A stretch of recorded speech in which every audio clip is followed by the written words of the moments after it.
Perfect.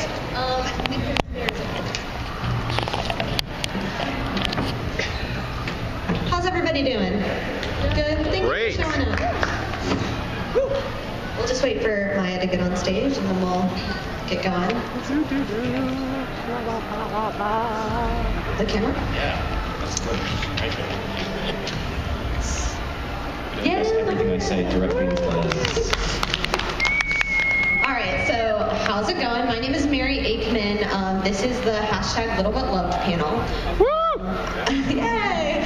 I'm going to get a little rundown of what we're going to talk about. So I think if you've checked the description on the VidCon app, it very clearly states that we're going to be talking about communities. It sort of looks like we're going to be talking a lot about viewer communities, like creator to viewer communities, but it's going to be a little bit more about creator to creator communities. So who out there is a creator? I'm going to assume most of you. Yes, awesome. So this panel is going to be talking about how you can harness the power of your friends and the people who are creative around you to create spaces where you all feel included and represented and powerful in this space that if you don't have a certain amount of numbers, you don't have that the opportunity to show that you're knowledgeable about this platform and knowledgeable about film or knowledgeable about education or science or anything along that realm because you don't necessarily have the statistics to back it up. So, getting started, we're going to go down the panel and we're going to introduce ourselves and a little bit about what our community that we represent is. So I guess I'll just start, obviously, because I'm talking.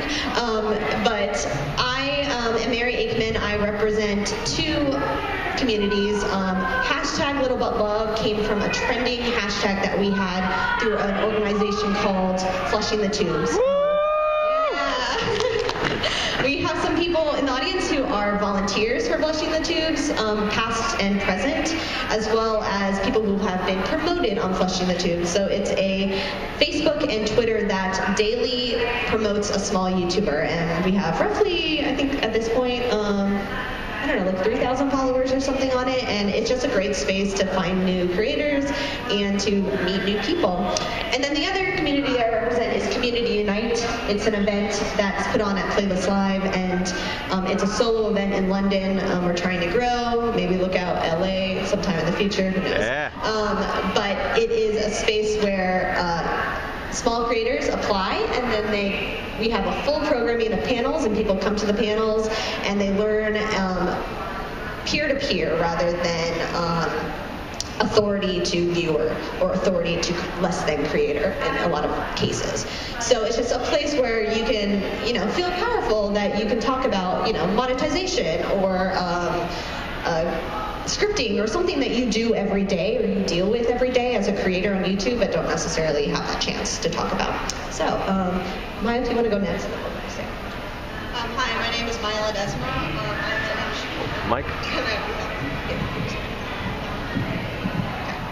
Hi.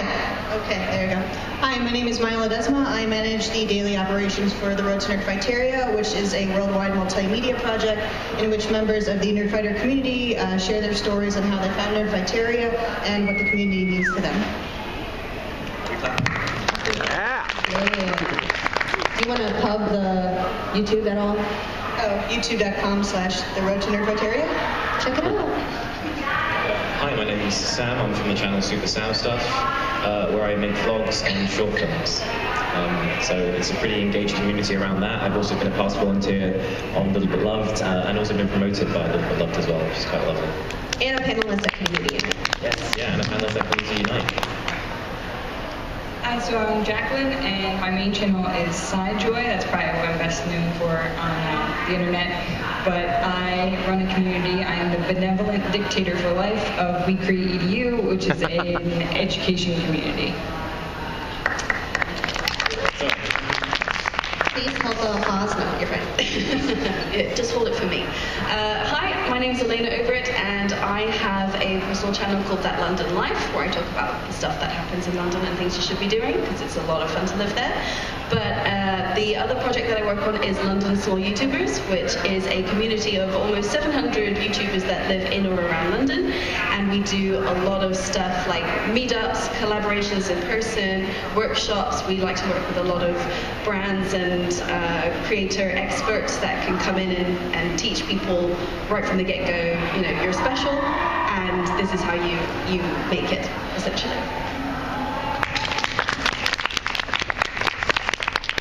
So we're going to start with how everyone got started with your respective organizations or channels, and what the initial stages were in developing these things. So what we're going to try to do is help you all out there realize that you can make events and organizations like this, and kind of steps and ways and resources to do that. So whoever wants to start, you can go ahead. What kind of how you started? All right, I'll leap in here. So I was living in Mississippi for 3 years. Funnily enough, didn't have a lot of YouTubers who were around me, and I went to Playlist Live, saw Community Unite, and thought this is amazing. So when I moved back to London, I thought, right, I'm going to join literally every club that there ever is about YouTube. And when I arrived, there was kind of one which quickly fizzled out, and I thought, this is something that I really want. I'm really passionate about YouTube, so I'm just going to start one myself and see how I go from there. And so my first steps was I set up a Facebook group, and then we're quite lucky, we have the YouTube Space London, and so I started going to lots of workshops and events, and I networked, and I talked to people, and I said, join my group. I also contacted people on Twitter, so if they had like hashtag London YouTuber or hashtag YouTuber in London, I looked for those people and said, I've got a group. Also YouTubers who had videos about London, I reached out to them as well, and that's how I started to gain members, and eventually word of mouth would help me. Yeah, it was just a rolling thing, so that I didn't need to start reaching out to people anymore. People just found us. So that was how we originally started us. So all the forums I would go to online, everyone was like, how do I get more subscribers and what gear do you use? And that wasn't very helpful to me, so I wanted something more about the nuts and bolts of how to be a YouTuber. And then in 2015, they had the creators track, and I could finally talk to other creators. And since we're YouTubers, we started a YouTube channel called We Create You, where we would have hangouts and we would talk about the things that we were having issues with or didn't understand. And then we decided to form a Slack group, and for anyone that doesn't know what Slack is, it's like a messaging system, and we were able to talk more about what we were dealing with. So if it felt like we were in a giant open field, like which way do we go, and we give each other advice and help and tell each other about opportunities. And then they started telling other people about the Slack group, and we just kind of been snowballing from there. So I made my channel around 3 years ago, and I remember being very confused, I guess, not very confused, but being like, oh, I knew it wasn't going to grow quickly, but how come it hasn't grown at all, really? And it wasn't until I started, I remember going to events being one of the big things that changed my perspective on how my channel worked, because it didn't have to be something that I'm making, I'm not making videos necessarily for people that became it, I'm making videos kind of in communication with people, and that, it really changed things for me.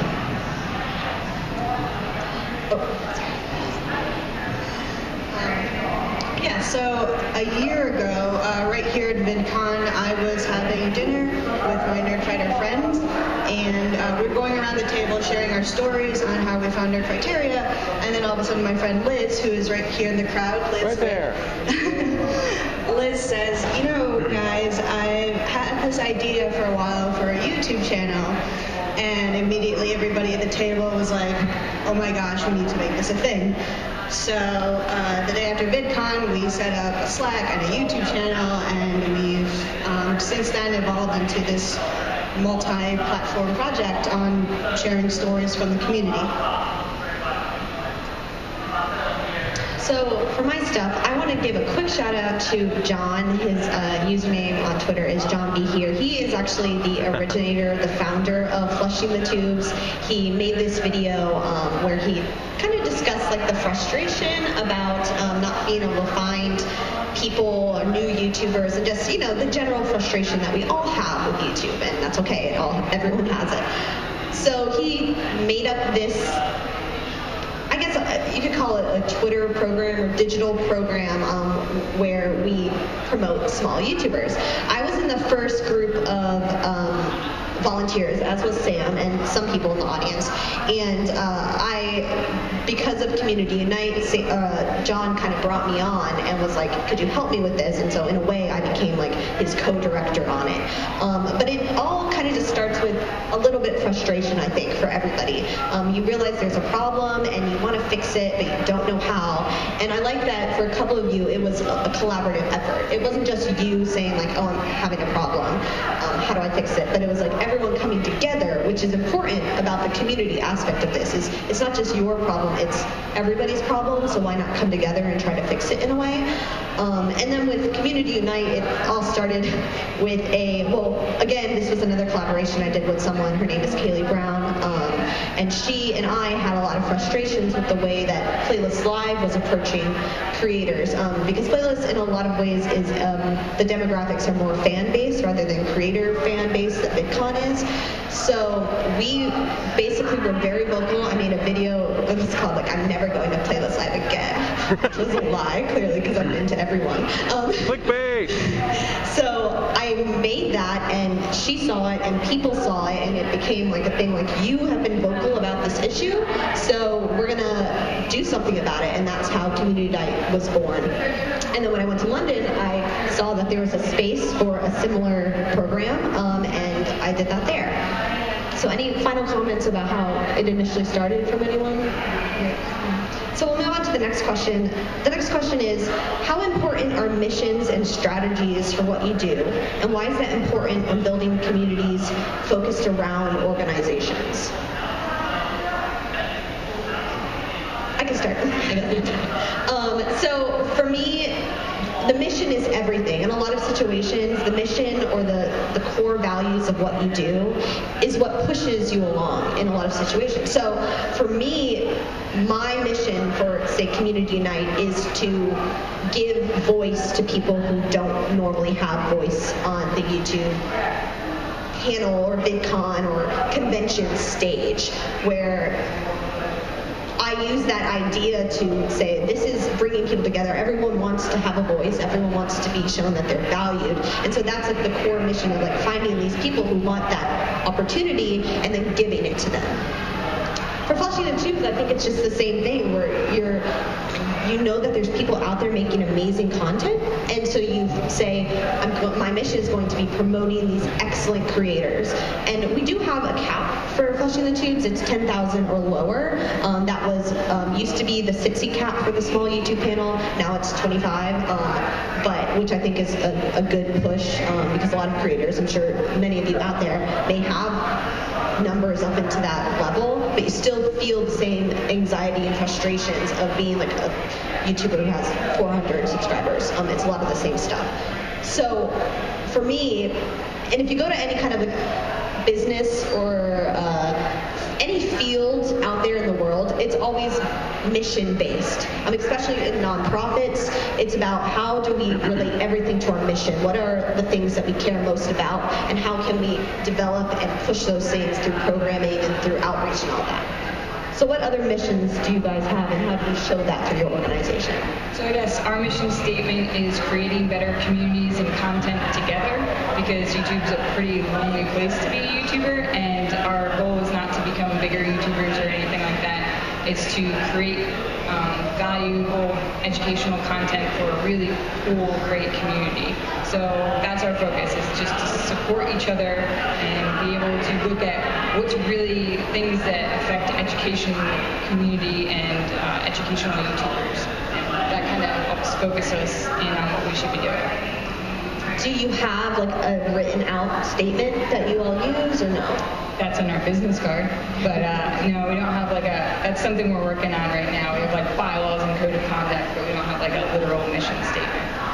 What about, I was going to say, does London Small YouTubers have? Yeah, we've got a few people who work on LSY, and we want to have a nice vision for it, because we're kind of ambitious as a group. We don't want to be just like other groups. One thing that we're like, we don't want to be a dump and run group, which is what we've always said. Don't dump your videos, run away, don't watch, don't interact. So that's been a core right from the very beginning. And then since then, we're like, how else can we be different? How else can we improve? And a lot of that comes from having a clear mission and having a clear strategy. We've got somebody who's dedicated to thinking about community strategy, so that we can see which avenues we can go down in it. It's just so that we can keep going forward, because otherwise you can just repeat the same things over and over again. And it's a really great way to have someone thinking future-wise, what do we want to be doing here? I get to be kind of contrarian here, I think. Always. Controversial. No, I've never really had a clear mission or strategy, I think. I guess because I'm not representing an organisation, I'm just representing a channel, more so than that, just representing myself. It's always just been, there's a really interesting community of people, I'd like to be engaging with them, and I'm going to kind of take it as it goes and sort of realise that this can be whatever I want it to be. And I think knowing that or promoting that idea in itself has become a weird sort of, I don't know, it's become a weird sort of message to send to people that I think they enjoy, that this doesn't have to be particularly rigid in the way it works, at least when representing yourself. And I will say that I think it's very important that you and Maya are on here, because both of your communities are, at least in the beginning, your criteria was surrounded by a creator or two creators. So that you can build communities out of that as well. It doesn't just have to be what I said, like creator to creator, and not like the same basic like interest. But with Road to Neurofighteria and Neurofighteria as a whole, you all have almost just stepped away from John and Hank, where it's you live in your own realm, and that's super exciting and interesting to me as someone who has been focusing more on a general creator community. But do you have any mission? So yeah, when we started the project at VidCon, we were aware that the 10th anniversary of the foundation of the Vlogbrothers and Neurofighteria was coming up, and so we thought that this would be a really great anniversary gift to John and Hank, and so that was sort of our mission for like the first 6 months moving forward, just create a repository of stories to give to John and Hank at their convention, NerdCon Neurofighteria, which was celebrating 10 years of the community.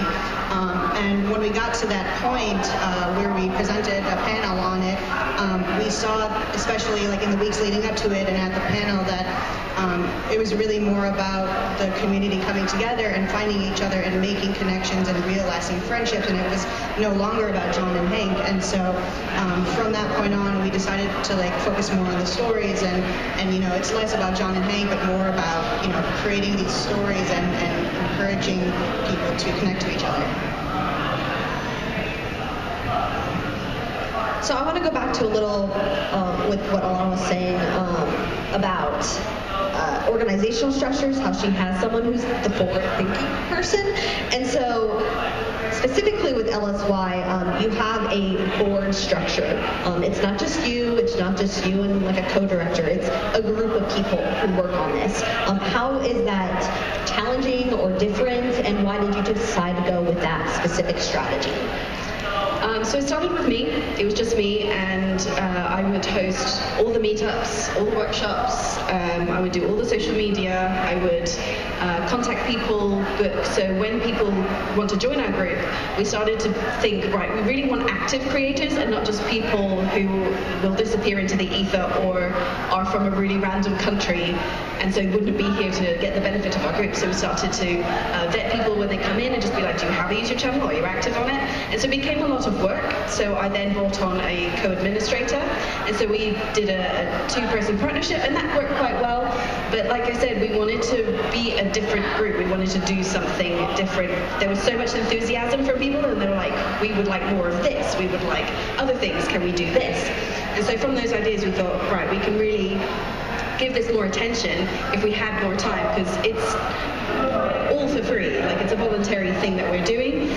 We've got full-time jobs or freelance jobs in the meantime, so the best way to do that was just to bring more people on board. So for LSY in particular, we have 8 administrators, and so I'm kind of still the founder or CEO. Our social media director is sitting right over there, Hagen. So we've got a social media director. We have a group leader who can help me run meetups, because I would have to be there every 2 weeks. It sort of like dictated what I could and couldn't do, so it meant that it opened up to other people who could help me run those, and I didn't always have to be there. We also have a digital consultant, so he was able to set up our website, so we brought in external knowledge because I don't have that. We've got a web editor who can help us write blog posts. So it just really expanded what we were able to do, and it freed up our time so that both myself and my co-administrator, we could start, working with brands and contacting them and say, we'd like to do these sponsored events for our members, and we could approach people and do things. So it was really freeing to have a board structure for us, because we're a large group, but we're also very active in terms of being able to meet each other in person. So to be able to do that was fantastic, to have other people. Does anyone else have structures like that? I think, Jacqueline, you were trying to build that. Yeah, so I'm trying to build that right now. When we started out, there was a core group of us that were just, like I said, doing the hangouts, and that was great, and that was wonderful. And then when we started to grow a little bit bigger, life got lifey for a bunch of people, and then I didn't have those same administrators, and we didn't really have a structure to it, and it kept getting bigger and bigger, and I kind of stopped accepting people for a little bit. Like, I have them in a queue right now, and I started to build more of a structure. So we now have a code of conduct, we have some bylaws, there's an application process, because I was doing the same thing. Just whoever wants to email me, I'll let you join. But now the application process kind of does the same thing. It says, do you really, what are you going to provide to the community, and what can the community provide to you? So we get to know each other a little bit more, and you don't just enter the Slack community and you're a little avatar and nobody knows you. And for the structure, I want to do it more like the open source community, because you have kind of a mission, and then you let the community change the code and move it in the way that you want. But you have that original mission statement, and that helps you guide it along the way. So modeling that, I'm the benevolent dictator for life, which means I have the final say in everything, but everyone else has power to kind of move it the way they want. So I've set up a council of about 8 people, and they're the governing body, and they get to kind of run that big part. But I don't want them to be bogged down in the day-to-day stuff in the Slack community, so then I have a team of moderators. And then we're going to have a team for social media that's going to take care of the users. I call them the users, the ones that aren't necessarily in our Slack community yet.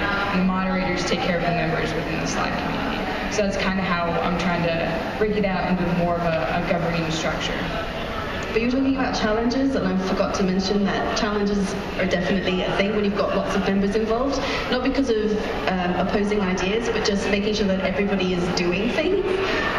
Because it is voluntary, and we've all got our own lives. You kind of, as that lead founder, you need to make sure that you're there, pushing people and saying, "Is this done?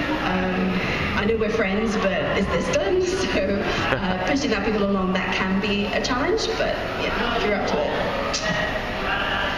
So when we started, we had a very small group of 5 people, and we all focused on different tasks such as strategy development, administrative tasks, outreach, and content publication. And everybody had their own social media accounts to manage: Instagram, Tumblr, etc. And then after NerdCon Criteria, when our mission sort of changed, we decided to expand to different platforms and take on other side projects, and so we doubled our team, and so now we have help on administration and outreach and more on sort of the business front of things. I hope this is okay to plug, but we now have a shirt on DFTBA available for pre-order, so if you'd like to support the project and help fund it, Uta is actually wearing the shirt. So, yeah. Please help the project. I will say that for all of us generally, we don't get paid to do these things. Occasionally there may be sponsored events or expenses that we don't actually have to put out ourselves. But when I did Community Night London, that was all crowdfunded. I used a little bit of my own money. Originally it was going to be all my own money, and I did have someone, 2 people actually, give very large donations that paid for the venue and paid for little things like renting equipment and everything. But on a whole, this is all just stuff that we do on our free time because we love the people who make YouTube, and we love YouTube, and we love creating content. And so just for all of you out there that may be thinking oh, I want to do something similar, I've had this idea, it's possible to do without someone, giving over a bunch of cash. You do have to dedicate your life to it, though, in a lot of situations.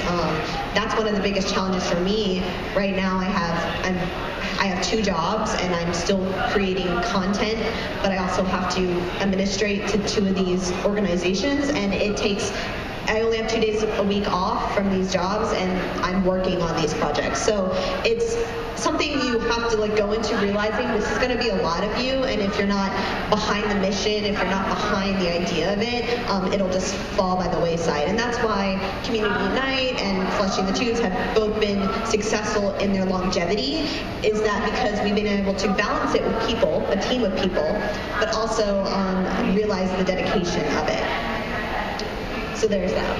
So my channel is run by about, I'd say maybe 16,000, 17,000 people. The people who run the channel, it's more people than actually watch the channel, so it's really not feasible, which is a problem.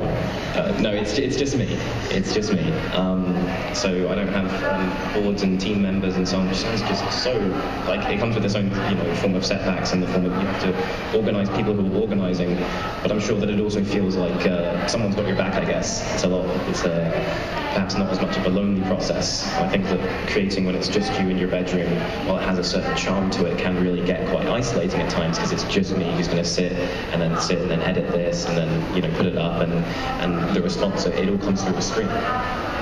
And so reaching out to events and going to community events and connecting with people face to face can be such a lovely thing when it's just you, because it can really change the way that you view this, seeing that people don't just exist on screens, they exist in real life, and that the communication you have with them can be even better when it's peer-to-peer, when it's in person.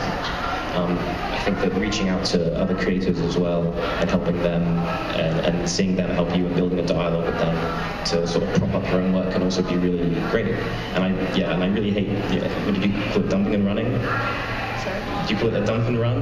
That's the dump and run technique, yeah. We hate it. It's just, which is, not a fan, but and that's a great way of putting it. But managing to sort of build actual dialogues with people and so on, I think that's how Taha and I became friends. Shout out to Taha all the time. And I think it's such an important part of the experience that even if you're not working with a team, you're still part of a group of people who want you to succeed. And one more thing to add to that, something that I've come across is I have like a minimal viable product pretty much. Like there's so many things I want to do, but what is like the bare minimum that I know this will keep the community moving forward? Like I want to do social media and like do like mentorship program and all that, and that's wonderful. But I know if at a minimum I do those bi-weekly hangouts, that's going to keep it going. Or I check in Slack like once a day or whatever. So if life gets really busy or whatever, I know I have this minimum stuff that I have to do. And when I have a little bit more free time, I can do some of these bigger projects and ask for help. I will mention a little bit about the structure of Flushing the Tubes. So it's John and I, but then every 3 months we have a cohort of volunteers that apply to be on it. And this project would not be anything without the people who actually volunteer, because they are the day-to-day workers.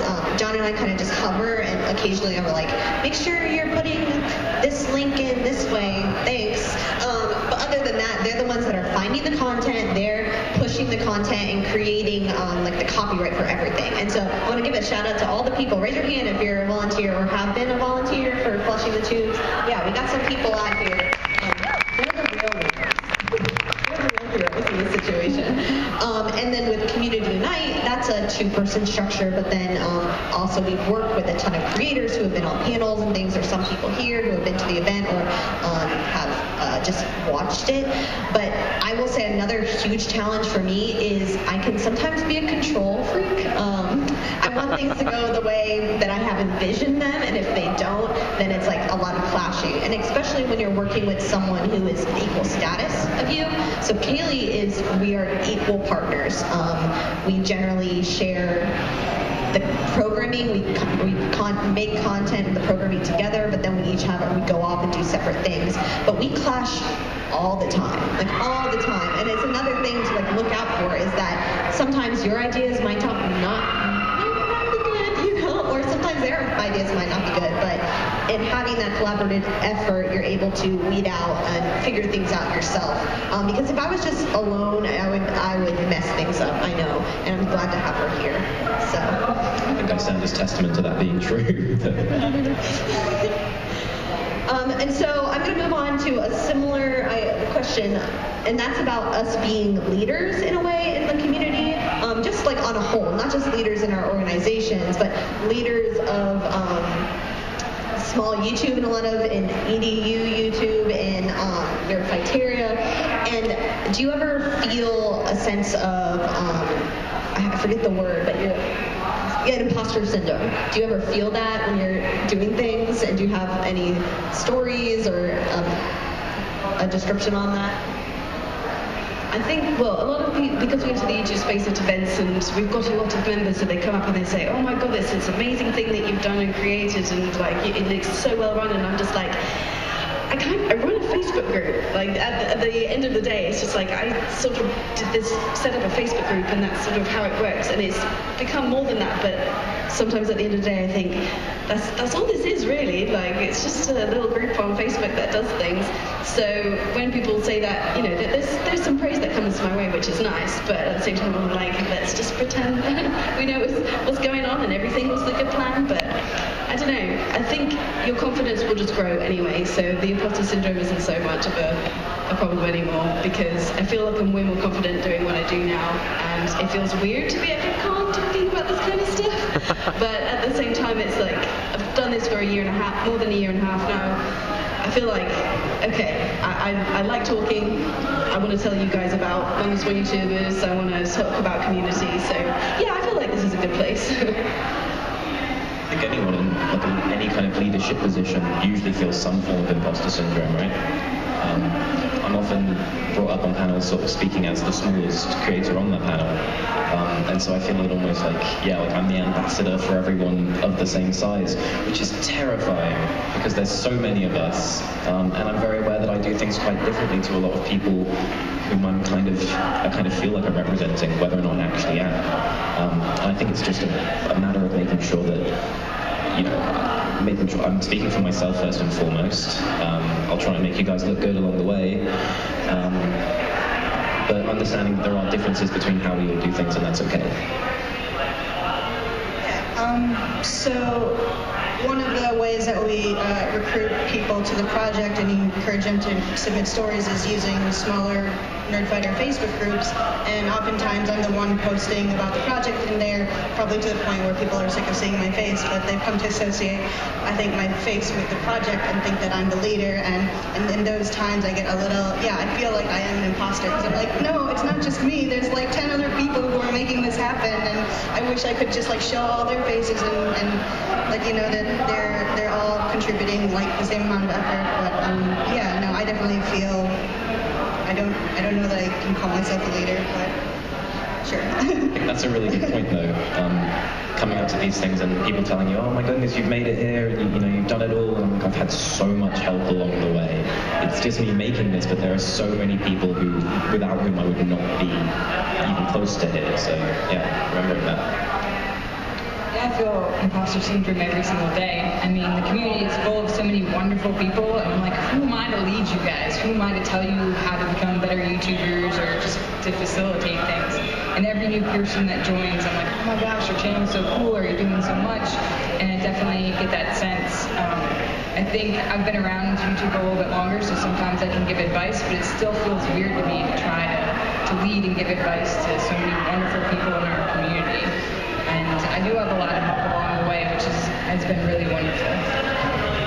I think the help can sometimes be what makes the imposter syndrome come along, because people will come to you and be like, okay, I have this issue, can you help me with it, but I also have this comment about what you do. And whenever anyone comes to me about something, I'm like, why are you coming to me? What do I know? And especially for my personal channel, I basically am not making videos anymore. So the fact that I am supposedly a representative of the small YouTube community, but I don't make YouTube videos, that's an issue, right? So in a lot of ways, I've been like actually taking active step back, because I realized that I cannot go on and be a leader or an authority on issues about monetization or making content when I'm not actually making content. So for me, that's been my biggest, like, in the last couple months, it's just been like, how do I still be involved with these things and still feel that I need to step away? because if I wasn't doing it, then I would have a very huge like identity crisis essentially, because it's what I've been doing for years and years and years. So the fact that I have to like wrestle with that has been really challenging, and just the whole situation. But any like general comments about being a leader, whether that's things that you really love about it or things that are challenging other than like the imposter syndrome side? I mean, I got burnout at the end of 2016 because I'd done it mostly on my own, and then I brought on this board, and I feel like I put off the burnout just in time to bring these people on board, and then I went like, I can't work on this for like a little while now. I need to separate myself from it, because I dedicated so much time and a lot of effort. It was like 20 hours a week on top of my full-time job, and it became a bit much, and it was just, my whole world became YouTube in a way, and I needed to take a step back. So as a leader, that was quite hard to admit that, you know, I'm really passionate about this, and this is everything that I've wanted, and I'm so proud of this, but at the same time, I kind of hate it right now, and I'm just gonna like take some time away from it. So that was a little bit difficult, but I think the refresher helped so that I could fall back in love with what I was doing again, and I was able to see that in those 2 weeks, it ran without me, and it was okay. So I felt a little bit confident that I'd grown a group that was stable enough that it could, you know, facilitate itself while I, you know, took some time for me, and I had some great people who could take over for me while I was having my own time. So that it was challenging, but at the same time it proved something to me that it was a worthwhile group. Yeah, being a little creator, there is a pressure to succeed, I guess, right? Regardless of if it's making videos or organising communities and so on, there is a sort of, I want to make that community a little bit larger. And you can burn yourself out easily doing it. But remembering that if you are working in or around a community, that community, especially if it's a small one, usually just wants you to be okay first and foremost. Like, we'll still be here when you get back. Bless you. So on the topic of burnout, just a general question, how do you keep going? What keeps you going with all of this? I have a prop for my answer. So I get burnt out a lot. There was actually a week where I was really, really sick, and I couldn't go on the Slack, and I couldn't respond to anything on social media, and they actually found my boyfriend and contacted him, and he was like, is she alive? And I'm like, yes, I am. But I need some time alone for a little bit. But so I've gotten burnt out, and I thought, man, I should just stop doing this, and I should just focus on my own stuff. And I actually created an event for my community that happened Wednesday night, and they were so grateful for the Slack and for that they impromptu made me this book, and this is why I do it, because the people in the community are amazing. And they send me messages that say, I've been doing YouTube for 7 years, and I've been lonely those 7 years, and you finally gave me a place where I have a community, and I'm like, oh gosh, I guess I gotta keep doing this. So that's kind of what keeps me going, these people. Can I see? While you peruse that, running a community is not a thankless task. Like, for my YouTube channel, if I don't upload, I don't have people tweeting me going, where's the next video? I'm waiting for your video. But in the community, I find that I've got people who are like, you know, this is amazing. They'll come up to me and say, oh my God, I've heard about it, and it's so great, and I've answered, you know, my questions have been answered, and I've met so many cool people through it. And people will actually give you that praise. So that does help you think, right, I'm doing a good thing here. And yeah, so it's not a thankless task to run a community, which I think is really good. So 2 things keep me going. One is the stories that we share on our YouTube and Tumblr. I found like something to connect to in every story, and you know, even when the work gets to be really intense and a little too much and I feel like pulling my hair out, whenever I watch the videos or see the stories, I remember why we're doing this in the first place, and that really sort of keeps the fire burning. But when it does feel like it's petering out, then I have my team to turn to, and they've been really, I'm sorry, I'm getting emotional, they've been really supportive through all the hardships that we've taken on with this project. So I'm sorry, I'm getting really emotional because they're so great, guys. You guys are freaking amazing. So thank you. Yeah, I'm gonna just echo that. You guys keep us all going, basically. It's really simple as that. The process of making videos or organising, I'm sure, has its own benefits, or you know, there is a sort of an addictive quality about it. But yeah, checking the response to it just means so much. I have days where I'm like, I don't feel like making a video or making anything, and I'll go through and I won't respond to anything because that almost feels like a form of pressure in itself sometimes. But I'll just read the responses to videos, and it's enough to almost give you that push to keep going. But I also want to speak really quickly about cutting yourself off from the need to make videos sometimes can be the best way to want to make them. And that was so important for me, a few months ago, and still even now. But like when I tell myself, I don't have to make a video.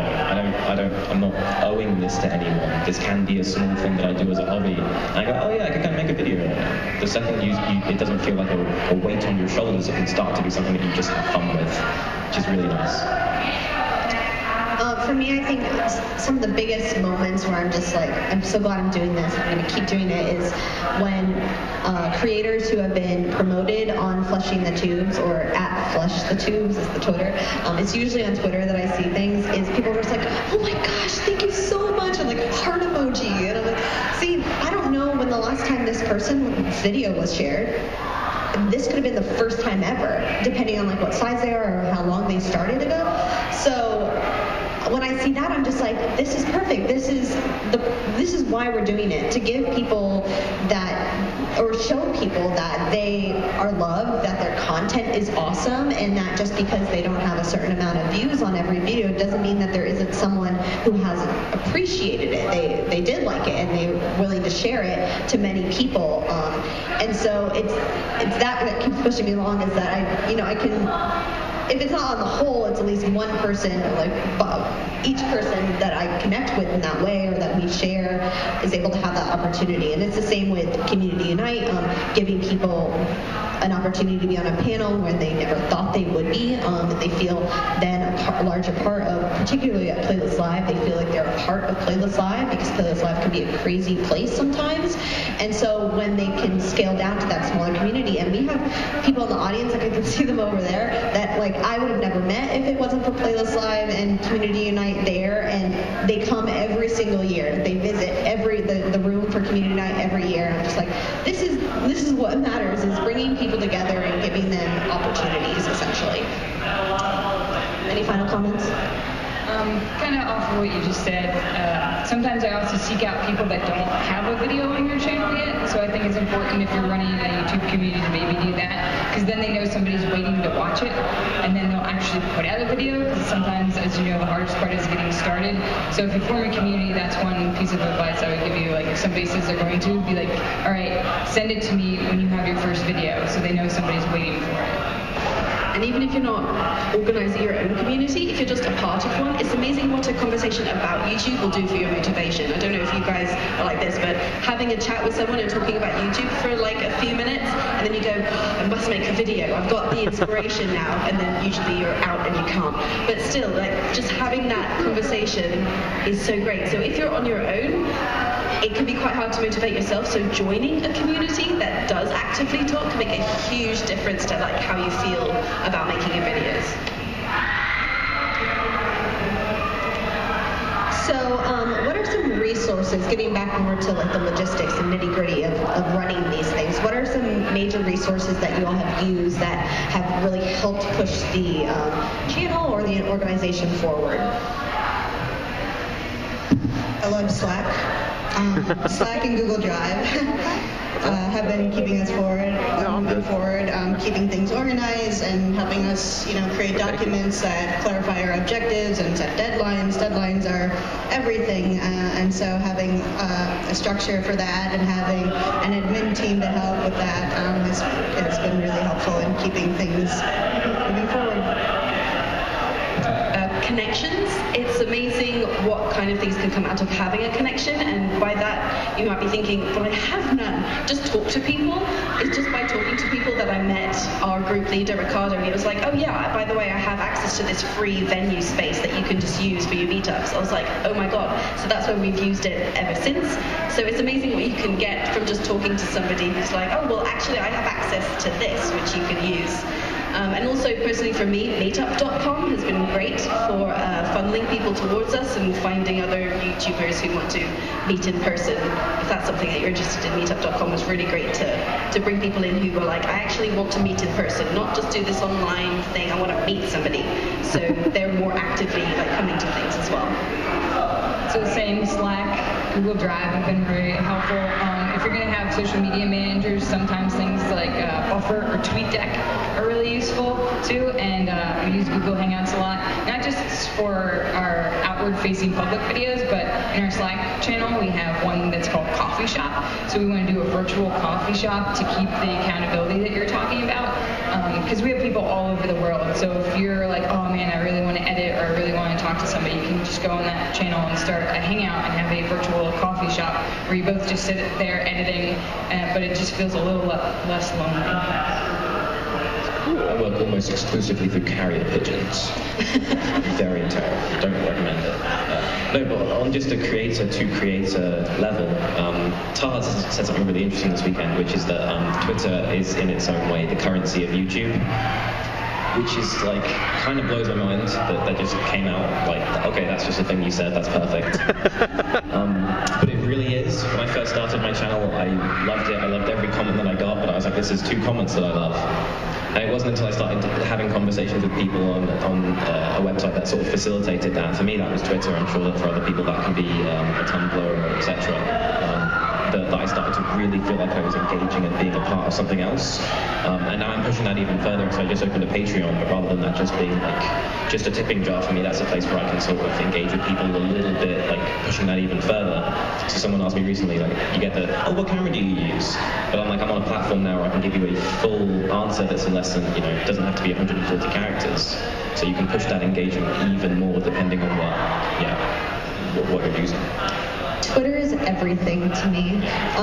When I first moved to London, I knew like a couple people, not that many people, and it was just through the people who were on Twitter that I made friends. I like joined a Twitter group message, and I like met all these people that I had never met in person, but I knew they lived in the UK, and I remember specifically, it's how I met like a lot of people. I don't know if you were part of the conversation, but I definitely know Rowan and Taha were, about just talking about the community in general, about feeling a part of it or not feeling a part of it. And it was through that conversation that I decided that I wanted to do Community Unite in London, because I wanted to make sure it was a space where people actually needed that thing. And through that conversation, I was like, this is a place where I can bring people together and see there is a community. See, we have the same issues, we know a lot of the same stuff, and it's a more level ground then.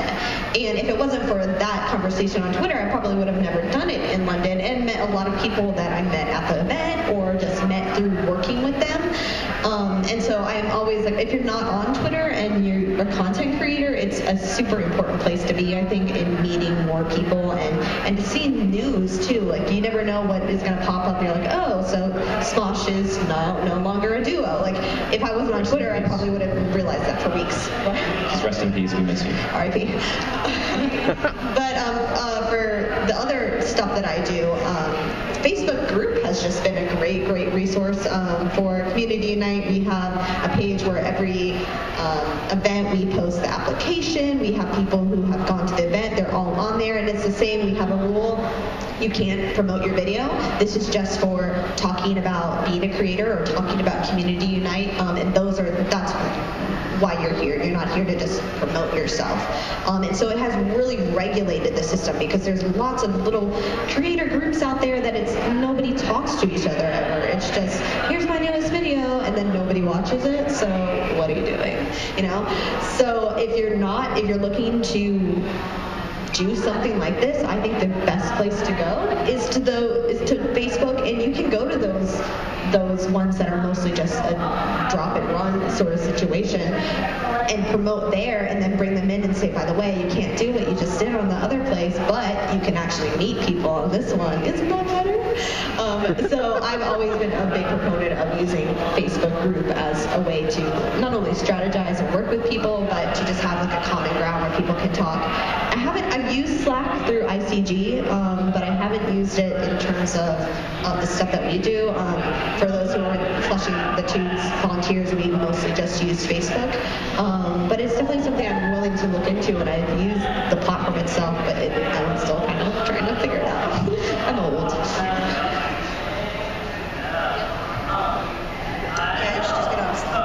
Just get on Slack is what we want to say. So, final thoughts. Essentially, if you have one piece of advice for people who are trying to create a community or trying to become a part of one, what would that be? And then we'll open the floor for questions for about 10 minutes if you have any.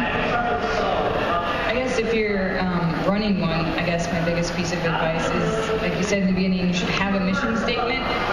You listen to your community, you help them, you let them guide it the way that you want, but make sure you adhere to the original mission statement, because they might try and guide you in ways that maybe you don't want to go, and having that core in the beginning is super helpful.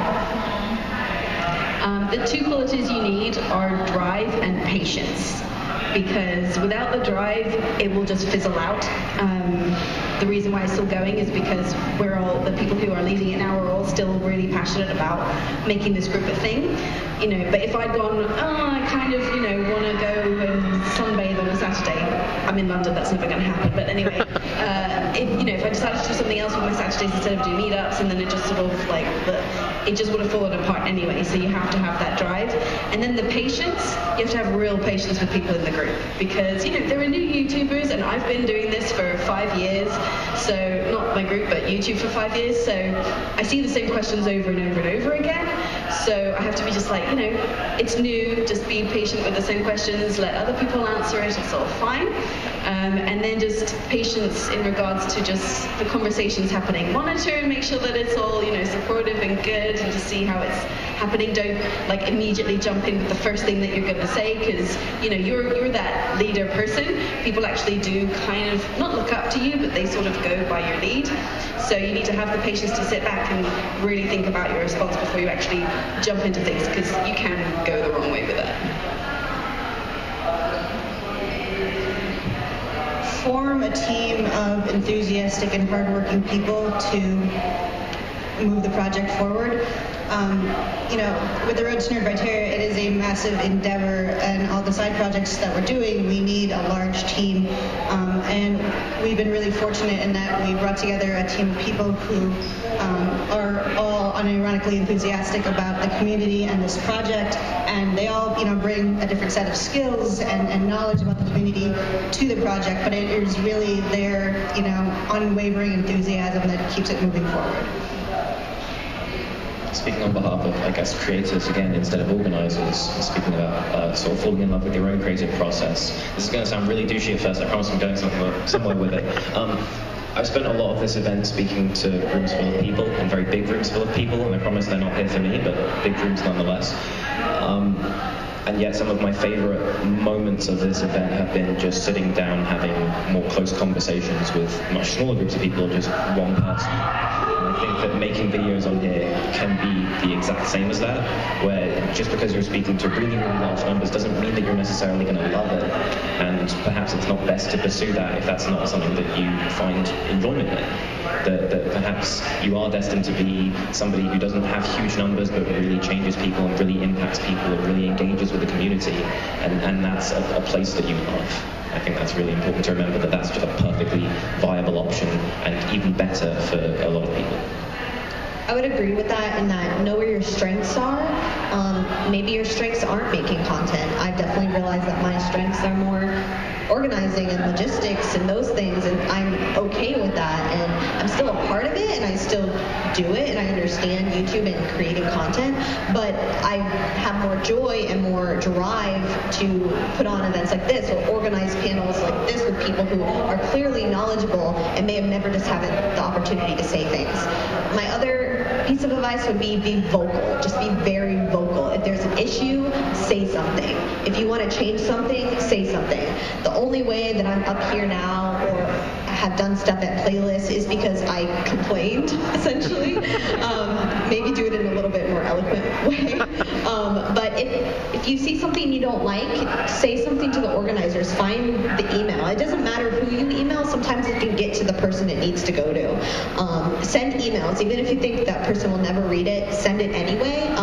I've sent emails to Hank Green before that I was like, he'll never read this, and then gotten responses. So it's like you never know when something is going to happen. And if you just sit and just throw around the idea and never actually say anything, then it won't happen. So always just be proactive about who you want to be and what you want to do and what you want to change, and then that will follow along if you go through with it. So that's it, I think. We're going to open the floor for questions. If you have questions, there's a stand back there. Just line up. We have around 7 minutes, so please keep it as short as you possibly can. Stay with you guys. I've talked to some of you about this topic before, but just the fact of you being small creators, you have tight-knit communities, and so a lot of you don't necessarily want to be big creators, but everybody who's making stuff feels like their stuff is worth viewing. So like everybody wants to have that some level of fame. How do each of you, especially in the organizational business and like the creative side of things, balance the desire to have your stuff being seen because you think it's important, and balance that with keeping your stuff small in a tight-knit community?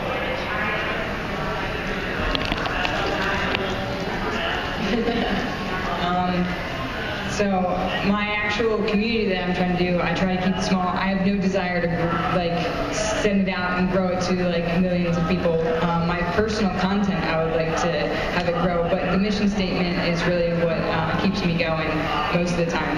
Especially for my own YouTube channel, I say I want to make hug your computer kind of content, which means that it's really valuable to somebody. So maybe millions of people won't see it, but the 200 people that do, it really means something to them. And that's kind of what I focus more on, is making sure that whoever does see it, it really means something to them. I hope that answers it.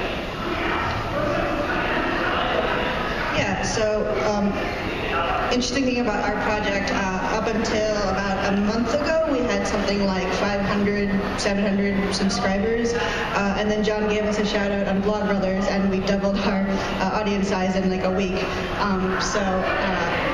We have more eyeballs on the project now, but we have just as much engagement in the content that we have as we did before. And for me, that's what I value most, right? Is the people who are really getting something out of the stories that we're sharing. And so, yes, it'd be nice to have a lot more people watching our stuff, but I care more about if people are getting something out of each story. So one of the interesting subcommittees of Nerd Criteria right now is everyone doing John's book that's coming out. It's called Tuataria, and it's held on Discord. And one of the interesting questions I had is, because our community has grown so large in such a span of like 6 months, we're at 3,000 members now on this Discord since February. There's a lot of feedback from the community on how to grow it and maintain it. So I was just wondering if you could go off on just certain methods you have for your community to give feedback on how it can be improved. Survey. Yes. I love a good survey. And for SITSI, we had some issues with the SITSI Small YouTube panel last year, and so I made a huge survey and said, what do you want to see? What do you want to hear? Who are the people who are actually attending this panel? And then I gave that to Tom, who runs SITSI, and I said, here you go. This is what the people want. Give it to them. And so it's just use Google Forms. Or like SurveyMonkey, free services where you can tailor the questions, and then you go through and you can scrub the data and realize what is there and what people want. I think that's the easiest and the most efficient way to do it.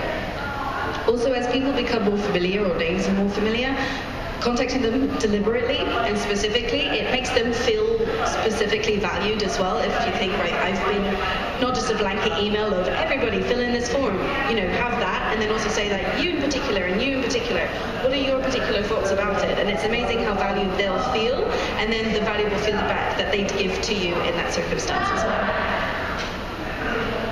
So a lot of YouTube events which are based around stuff that you're doing online, but you're taking it into sort of like real life, as it were, and in person. What do you think the value is in having stuff in person and even if you didn't have that any longer? It forms deeper connections. Some of our channels are animated, and then you get to see their faces. So that's really nice. I was like, "You're an amoeba online, but is this your channel?" So it's really helpful that way. LSY was entirely based off the idea of we want to meet in person. That's what I wanted. I moved to London. I had no friends. I want to meet people in person that I can hang out. And I've done online collaborations where you're doing a Skype and you're trying to make that work. But I want to do it where I'm sitting with somebody in my room. So that was always the starting point of LSY, is that we do meetups and we do things that are in person. So if we lost that, we just become a regular online group, and so we'd lose the main hub of what I think makes us really important to the London community. So it would be kind of devastating if we lost it.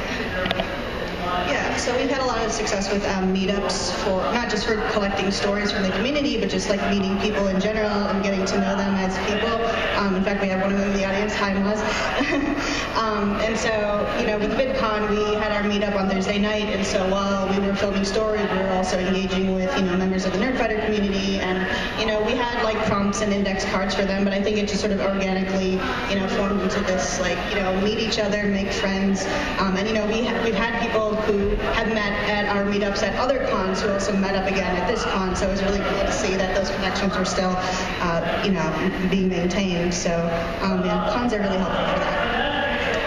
We can only do one last question, so I have about a minute left, but go ahead. Oh, I'm already shaking from 3 things. Now there's pressure too. So the basis of the community is connection, and so when you move that into a leadership, admin, and moderator role, and you are, to throw back to your statement about repetitive questions that you're sick and tired of answering, and you're like, hey, here's this thread all about that, or even with you don't want to feel like a run and dumper, like, hey, there's this video about it. How do you balance the, hey, this is where you can do your own research versus you being that personal person to make that connection with them? Like, you want to make that connection, but sometimes you don't have time, and there's this balance of it might feel like from a leader, you're getting sent this link and it feels really impersonal, but on your human side of being that leader, how do you find that balance? Does that make sense? I just the right place and time. Just kind of every situation will be different, and try to always come at people with as a human and not as a business human. I always just try to make things very accessible and not oh, this is a person behind a white wall as a business person essentially. There's something great about having a community that can organize or communicate with itself as much as it's communicating with you. That's really important. I really love promoting voices who are helping out each other. So it's really nice having comments that are aimed at you in your comment box, having comments that are aimed at other people and that are bouncing off each other is really great. So making sure that you're promoting those and that you're going, hey, this person is reaching out to other people in this, and showing that you that you really appreciate this. I'm sure it works for the same communities as well that we're trying to foster people. I do have to cut us off though. We do have to leave because of time limits, but thank you everyone so much for coming out. Cut to you as well. I'm going to be coming out around here, so if you have any questions for me, or I'm sure a few of us will, just stick around and I'll see you guys soon. And find us on Twitter.